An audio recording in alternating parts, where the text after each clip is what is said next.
You wanted games from the Olympiad? You got it.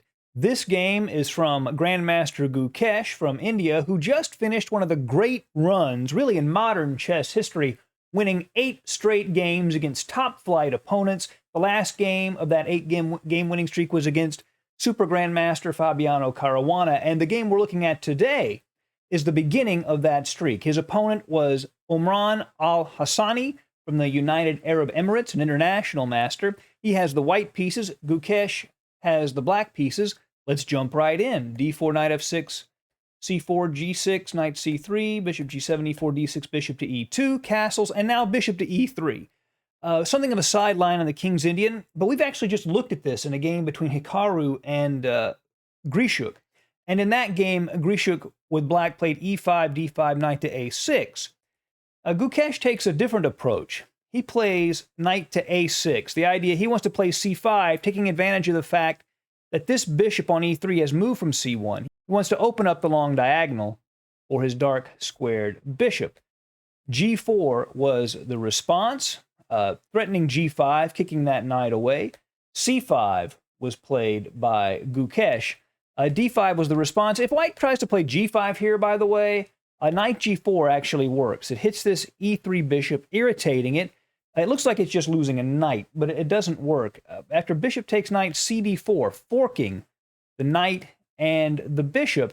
And if bishop takes d4, then just bishop takes g4. And after queen takes g4, bishop d4. And black is doing well. And instead of that, if white tries to play bishop to c8 first as an in-between move, then after pawn takes bishop and then say bishop to b7, pawn takes f2 check, king takes f2, queen to b6 check. Double attack on the king and the bishop. So the knight at g4 would have been safe. But he did not do that. He plays d5, then e6. And it's important to note that in these Benoni-type structures, e6 is an essential move. If you don't play it as black, you end up just getting suffocated by white's space advantage.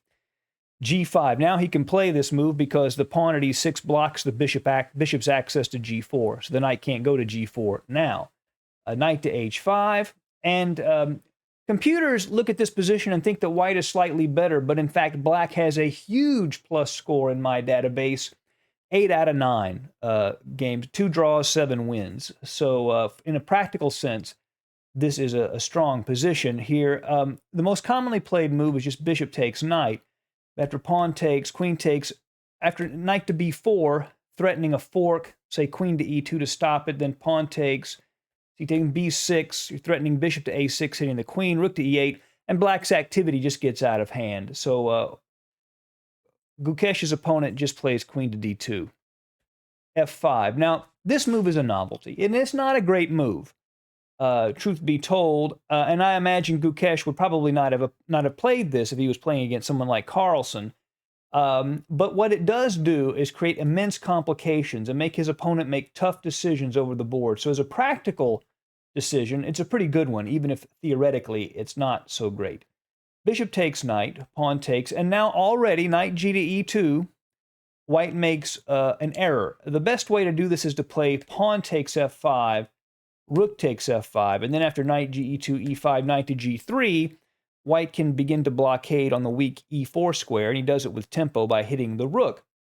This knight ge2 move order doesn't work as well because of what Gukesh does. He plays e5, then after pawn takes, he's able to take with the bishop, and the other line he couldn't take with the bishop. And now after knight g3, bishop to g6. And the bishop is very well placed on the g6 square. Both of these bishops, as you can see, have a lot of potential aiming towards the queen side. Knight g to e4. This knight on e4 is well placed, but the relationship between these two knights is a bit awkward, and it becomes a problem as the game progresses. Queen to d7. The queen is flexible, can go to either side of the board. Now, long castles. This is a risky move because, as we mentioned, those two bishops aiming at the side of the board, and black has ideas like knight to c7 and b5. Perhaps a better idea was to play something like queen to e2. After rook f7 castling, rook a to f8, white can play f3. And the idea of rook a to e1, the pawn supports the knight, and white's in good shape. Now, it looks like a move like queen to h3 piling up on the f-pawn is strong. But after queen to g2, white's in good shape. After rook f3, which looks like it's just winning a pawn, white can play this powerful move, knight to f6 check, and interfere with the two rooks. And after bishop takes rook, rook takes f3, white is doing very, very well.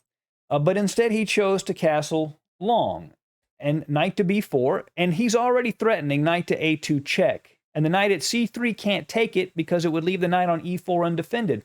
I talked about the awkward relationship between these two knights, and we see that here. b3 to allow the queen to defend the a2 pawn.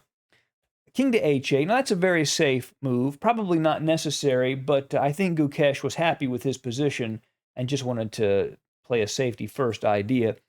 King to b2, and now knight to a6. He could have just gone right ahead, Gukesh, with a5, and he would have been fine.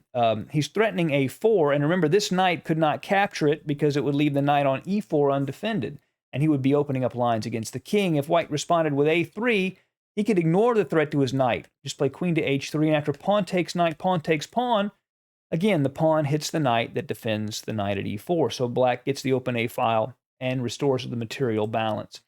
Gukesh instead plays knight to a6, with this idea again of knight c7 and b5, knight to f6. Now, he gets rid of a black's dark-squared bishop with this move, Hosani. But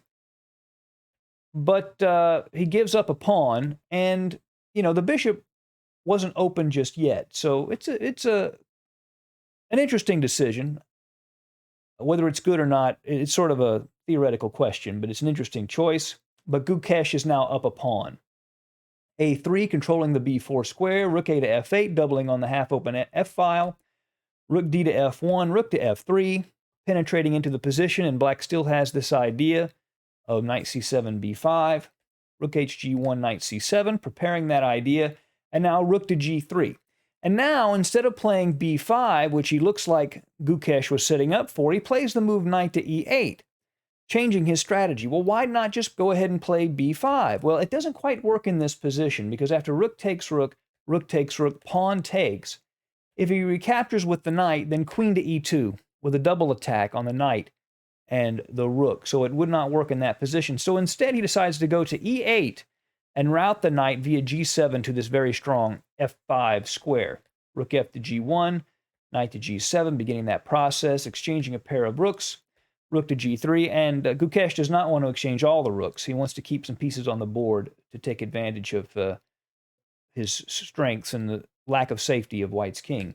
Rook to f7, f4, e4. So now, this pawn is a bit vulnerable, but this f5 square is just sitting there waiting for that knight, and the knight will be beautifully posted on that square. But one thing this does is it opens up this long dark square diagonal. So king to a2, what Al-Hosani wants to do is he wants to take this e3 bishop and put it on this long diagonal. But that process takes a little long, and I think that's why it doesn't quite work like it should. It's a very long maneuver. Knight to f5, as we said, rook to g5, queen to e7. Black wants to get on that long diagonal also. Knight to e2, moving out of the way, queen to f6, and now queen to c1, allowing the bishop to go to d2 and then to c3 and set up on that beautiful diagonal. h6 hits the rook moves back, king to h7, rook goes back to g2. It's hard for white to find a move to play. At least on this square, it defends the knight and the pawn. h4, bishop to d2, again continuing the maneuver to the long diagonal. And now bishop to h5 hits the knight. And now this rook has to stay in contact with that knight or it's lost. White plays bishop to c3, hitting the queen.